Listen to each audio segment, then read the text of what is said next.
Mr. Les Brown once said something that stopped me cold.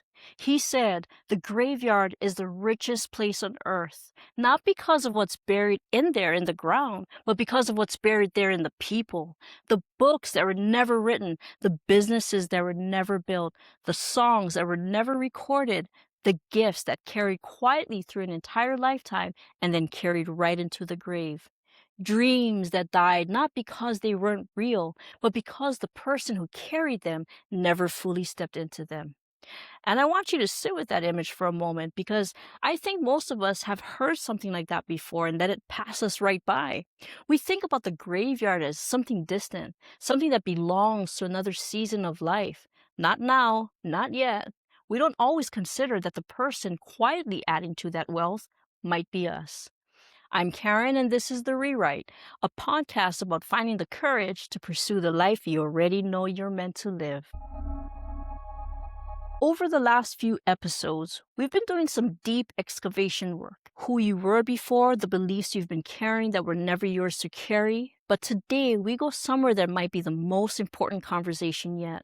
Because today, I want to talk about what it actually costs when you keep playing small. Not the emotional cost, not the personal cost, the real cost. What the world loses when you don't use what you're given. Here's the thing about playing small that most people miss. It doesn't feel like a big decision. Nobody wakes up one morning and says, "I've decided to waste my gifts." It happens quietly, through years of telling yourself it's not the right time, through seasons of life that genuinely demanded everything you had, through the slow accumulation of the days where the calling just stayed in the horizon and everything else stayed in the foreground. And here's the most dangerous part. It starts to feel normal. The distance between you and your purpose starts to feel like just life. And you stop noticing it until one day you look up and years have passed. That's not failure. That's not weakness. That's just what happens when we don't stay intentional about the things that matters most. And one of the things that matters most is what you do with what you've been given. I have to be honest with you about something. For a long time, I was adding to that graveyard. Not intentionally, not because I stopped believing in what I was called to do, but because life was full and busy, and the calling, as loud as it always was, kept getting pushed to later. Later when things settle, later when there's more time, later when the right moment finally shows up. And what I didn't fully come to terms with is that later is not a guarantee.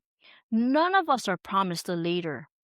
I think about the graveyard quote and I think about all the years I carried this calling, the pull towards speaking, toward helping people see their life in a new way, and how close I came to carrying it all the way to the end without ever fully stepping into it. Not because I didn't believe in it, but because I kept letting everything else come first. And I told myself that it was responsible, that it was humble, that it was wise. But at some point, I had to get honest with myself. Was it really wisdom? Or was it the most comfortable version of staying exactly where I was? Because here's what I know now that I didn't fully understand then. The gifts don't wait forever, not because they disappear, but because time does. What you've been given was given on purpose, and what you do with it matters. There's a parable in scripture that has sat with me for a long time, and I think it speaks to something that goes beyond any one faith tradition because the principle is universal and is found in Matthew chapter 25, verses 14 through 30. I encourage you to read it in full, but here's the picture. A master entrusts three servants with talents before going on a journey. One receives five, one receives two, one receives one. The first two go out and they double what they're given, but the third servant, out of fear, digs a hole and buries his. And when the master returns, it's not the ones who risked everything that get rebuked, it's the one who played it safe, the one who buried what he was given because stepping out with it felt too risky. Fear dressed up as caution, safety dressed up as wisdom. And I want you to sit with the deeper meaning of this parable for a moment, because I don't think this story is only about money. I think it's about every gift, every calling, every ability that has been placed inside a person and what they choose to do with it. The servant didn't lose his talent through rebellion. He lost it through inaction, through fear dressed up as caution, through playing it safe when he was created to do something more. And here's what connects the parable to the graveyard. Every person lying in that graveyard with their gifts unused, every dream that died unbuilt, every calling that was carried quietly to the end is a buried talent. Not lost, not taken away, buried by fear, by comfort, by the quiet convincing of a life that stayed full of everything except the thing that mattered most. Your gifts were designed to open doors. They were designed to create space for you in rooms, in conversations, in impact that you cannot access any other way, but only if you use them. A gift that stays buried makes room for no one, and a life spent playing small only adds to the wealth of that graveyard. So let me bring this back to the question we started with. Is playing small really humility? I don't think it is. I think genuine humility is knowing exactly where your gifts came from and honoring that by actually using them. It's the difference between saying, I'm nothing, and saying, what I've been given is not mine to waste.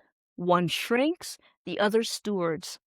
Stepping into your potential isn't arrogance. Sharing your gifts isn't self-promotion.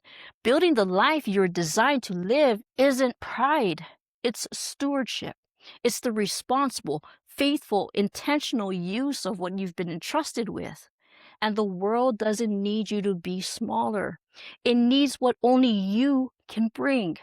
Because when you don't bring it, the world doesn't get a lesser version. It just gets nothing at all. And I want you to think about something specific before the next episode. Think about the gift, the calling, the ability, the thing you know you carry that has been sitting quietly while life stayed full of everything else. And I want you to ask yourself honestly, if you were to reach the end of your life without ever fully stepping into that, what would be buried with you? What would the world never get to experience? What would remain unwritten, unbuilt, unspoken, ungiven? That's not meant to bring you grief. It's meant to bring you urgency. Because you're still here. The gifts are still there. And the story isn't finished yet. So before the next episode, here's what I want you to do. Write down your answer to this question. If I reached the end of my life without fully using what I've been given, what would be buried with me? Don't answer it quickly. Sit with it.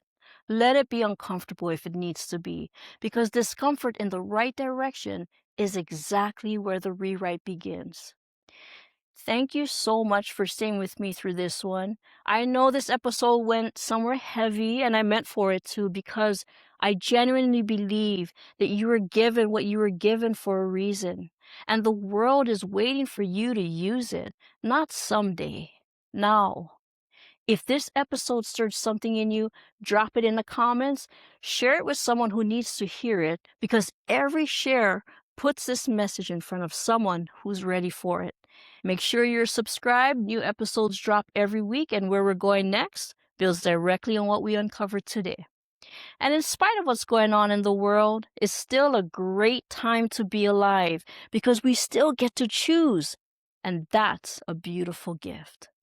I'm Karen, and this is The Rewrite, because your story isn't finished yet.